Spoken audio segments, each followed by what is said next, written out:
So, ito ay compound interest problem. So, hinahanap dito yung accumulated amount after 3 years ng 6,500 pesos. So, kapag nakalimutan yung formula para sa compound interest, so, pwede nyo na agad gamitin yung inyong calculator. So, punta lang kayo sa statistics mode. Then, hanapin nyo lang yung y is equal to a times b raised to x. So, kapag ganito yung brand ng inyong calculator, so, para makapunta kayo dun sa statistics mode na yon, so, pindutin nyo lang yung mode 3, 6. So, ito na yung magiging display ng inyong calculator. So, kapag future amount yung hinahanap, so, ilalagay nyo lang sa x column ay 0 at 1. Then, sa y column naman ay 1. Then, 1 plus r over m. So, ang r natin dito ay 12%. So, type nyo lang 0.12.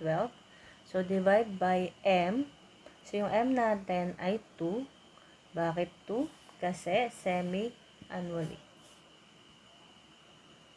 Then, pag na-type nyo na itong data na to, i-plus nyo lang yung AC. So, para ma-compute nyo yung future amount, so, ang type nyo lang sa calculator nyo ay 6,500. So, ito yung present worth. So, times nyo lang ito sa number of years times number of interest period per year. So, ano yung number of years natin? 3 years. So, times number of interest period per year. So, 2. Kasi semi-annually ito.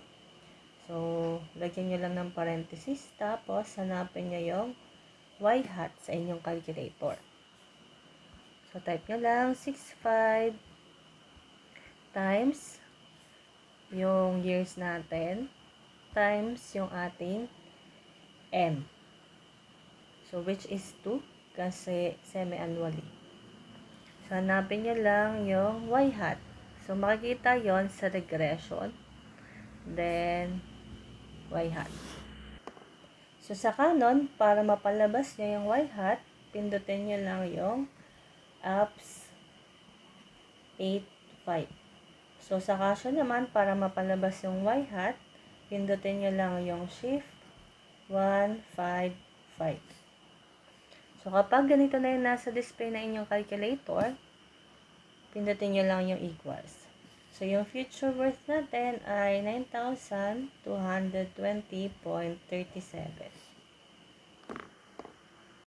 So, what payment X 10 years from now is equivalent to a payment of 1,000 pesos 6 years from now if interest is 15% compounded monthly? So, ito ay compound interest problem. So, ang hinahanap ay yung future worth ng pera natin after 10 years. So, yung binigay ay yung future worth ng pera after 6 years. So, para makuha mo yung future worth ng pera after 10 years, kailangan mo munang kunin yung present worth ng pera. So, kung hindi mo alam yung formula, pwede mo ulit gamitin yung calculator nyo. Hanapin nyo lang yung statistics. Then, punta lang kayo sa a times b raised to x. So, sa kanon at sa kasyo, pindutin nyo lang yung mode 3, 6. Since present worth and future worth yung nawawala, so, ang itatype nyo lang sa calculator ay 0, 1, tapos sa y column, 1, tapos 1 plus r over m.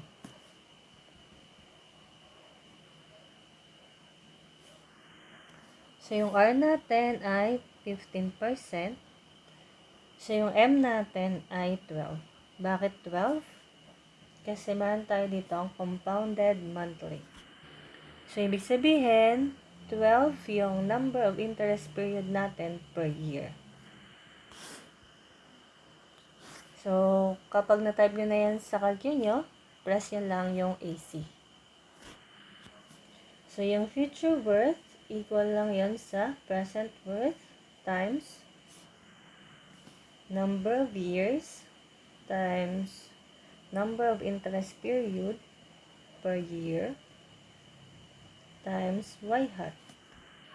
So, para makuha natin yung present worth nitong 1,000, so, tatype nyo lang sa calculator nyo ay 1,000 divide by, so yung time natin ay 6, yung M natin ay 12 kasi compounded monthly. So, take note, naka-parenthesis to, tapos saka nyo hanapin yung y hat. So, meron tayong 1,000 divide by 6 times 12. So, yung y hat ay nasa regression. So, yung present worth ay 408.844. So, sa kanon, mahanap nyo tong y hat kapag pinindot nyo yung ups 8, 5. Sa kaso naman, kailangan nyong pindutin yung shift 1, 5, 5. So, para makuha nyo naman yung future worth 10 years from now, so, type nyo lang sa calculator nyo ay yung answer natin times, so, yung time natin ay 10. So, yung M natin ay 12. Tapos, hanapin nyo lang ulit yung y hat. So, ito na yung ating future worth after 10 years. So, meron tayong 1,815.35. So, dito sa problem na to, pinapahanap yung effective rate. So, punta lang kayo ulit sa statistics, then hanapin nyo yung A times B raised to X. So, sa kanon at sa kasyo, pindutin nyo lang yung mode 3, 6. So, dito sa display natin, tatype lang natin sa X column ay 0 and 1. Tapos, sa Y column, 1. Next, sa second row, itatype natin ay 1 plus R over M. So, ano yung R natin? 0.14. So, yung M natin ay 2. Bakit 2? Kasi semi-annually. So, equals. Then, plus nyo lang yung AC. So, para makuha nyo yung effective rate, so, ano lang yon? Equal lang yun sa M times Y hat minus 1. So, yung M natin ay 2. So, yung Y hat, hanapin nyo lang sa calculator nyo. So, minus 1. So, 2 y hat. So, nasa regression yon. So, minus 1. So, yung effective rate natin ay 0.1449 or 14.49%. This is a compound interest problem. So, kapag gagamit kayo ng calculator nyo, punta lang kayo sa statistics. Then, hanapin nyo lang yung A times B raised to X. Sa kasyo at sa kanon, pindutin nyo lang yung mode 3, 6. So, dito sa problem, pinapahanap yung nominal rate of interest. So, ibig sabihin, sa data natin, ilalagay natin sa X ay 0, then empty. Tapos, sa Y, ilalagay natin dito yung present worth. Tapos, sa second row, dito naman yung future worth. So, we have 0. So, yung M natin ay 6. Bakit 6? Dahil sa word na bi-monthly.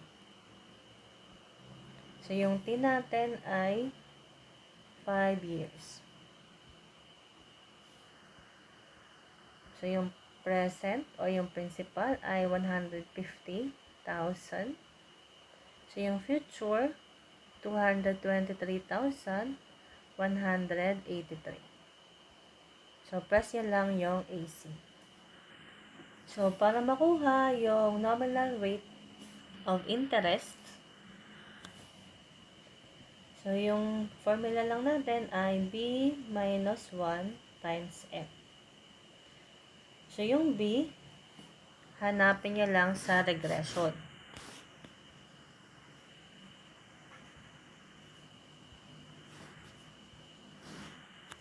So, sa canon, makikita to sa apps A2.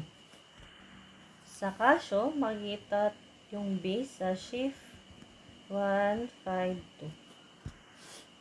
So, minus 1 times M. So, yung M natin ay 6.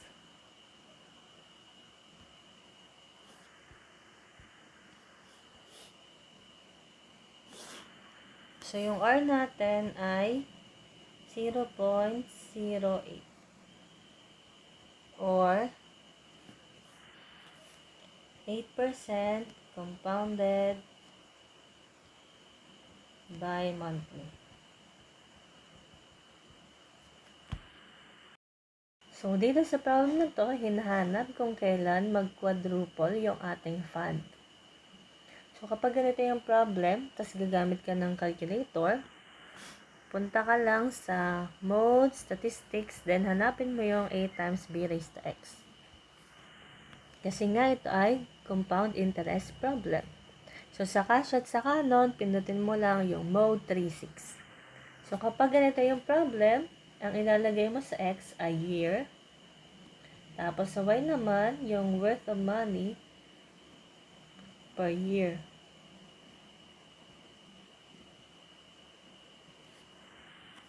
So, sa X, lagay mo lang 0, then 1. So, sa Y, ito yung P. Tapos, sa second row, P times 1 plus R over M. So, itong quantity na to, naka-raise sa M. So, dahil hindi natin alam yung P, so, let's say na yung P ay equal sa 1. So, type nyo lang agad yan sa calculator nyo.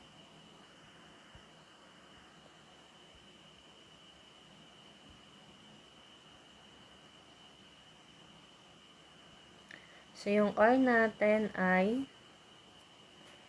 0.08 divide by 4.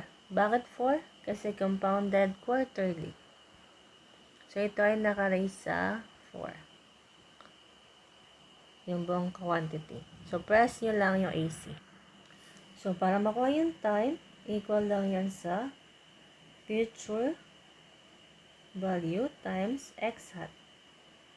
So, yung future value natin ay equal sa 4p. So, yung p, ginawa natin tong 1. So, ibig sabihin, yung time natin ay 4x hat. So, type nyo lang yung 4x hat. So, hanapin nyo lang x hat. So, punta lang kayo sa regression. So, nasa 4 ito. So, sa Canon, itong x hat makikita sa apps 8.4. So, sa Casio, makikita yung x hat sa shift 154. Para mapalabas yung x hat. So, pag ganyan na yung nasa display nyo, equals nyo lang yan. So, yung time para mag-quadruple yung fund natin ay 17.5 years.